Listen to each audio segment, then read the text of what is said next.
Alo, sửa đây cha, sầm tô,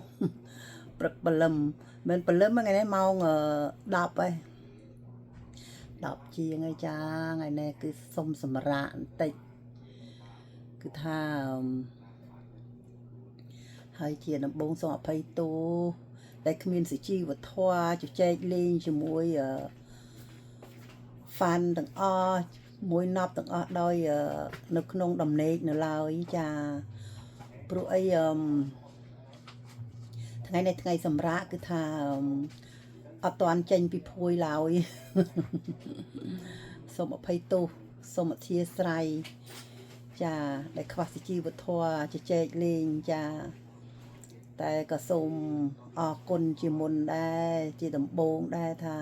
ការរាប់អានញាតិមិត្តទាំងអស់ដែលបានចំណាយពេលវេលាមាសប្រាក់មកចុច like មកចុច comment ដល់នាងខ្ញុំទោះជាតិចក្តីច្រើនក្តីក៏នាងខ្ញុំមានមោទនភាពនិងសមត្ថភាពខ្លួនឯងចាហើយចង់ជម្រាបថានាងខ្ញុំស្រឡាញ់ YouTube ស្រឡាញ់ Facebook ស្រឡាញ់ណប់ទាំងអស់គ្នាអស់ពីដួងចិត្តចាដែលបានធ្វើឲ្យនាងខ្ញុំមានជីវិតស្រស់ថ្លាភ្លឺថ្លាយល់ពីជីវិតពិតចេះក្លាហានជាពិសេសគឺក្លាហានតែម្ដងតែក្លាហាននោះដូចចង់ជ្រុលមិនទេដល់គឺថាសម្បីតែគេងក៏អត់ឲ្យខាតដែរគឺថាត្រូវតែផ្ញើសេចក្តីនឹករលឹកទៅ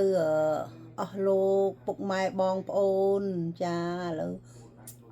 រៀននិយាយថាពុកម៉ែបងប្អូនអញ្ចឹងតោះបានទាំងអស់គ្នាចាហើយតើធ្វើអីដែរនោះណាម៉ោង10យប់ខាងខ្ញុំម៉ោង10យប់ខាងមាតុភូមិសវណ្ណភូមិយើងគឺថាគេញហើយរៀបគេញហើយខ្ញុំដឹងអញ្ចឹងហ្មងព្រោះសិតតែហត់នឿយការងារចិញ្ចឹមជីវិតតែខ្ញុំមិនដែរគឺថ្ងៃនេះសនុកតាន់ចេញពីពួយចេញម្ដងហើយរៀបបាយទឹកជូនអ្នកម្ដាយហើយរត់មកសម្រាប់វិញព្រោះអីវាហត់នឿយមកច្រើនថ្ងៃដែរក្នុងមួយអាទិត្យ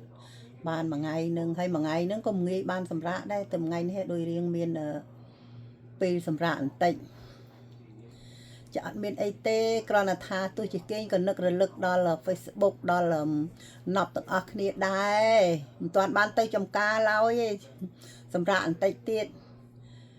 សូមជម្រាបលាគាត់ចង់ជម្រាបដំណឹងប៉ុណ្ណឹងឯងចាហើយជាពិសេសនេះគឺសូមអភ័យទោសដែលគ្មានដែលខ្វះសុជីវធម៌ក្នុងការនិយាយជជែកលេងនៅលើខ្នើយក្រោមភួយសូមអរគុណជម្រាបលាហើយសូមសុបិនល្អណា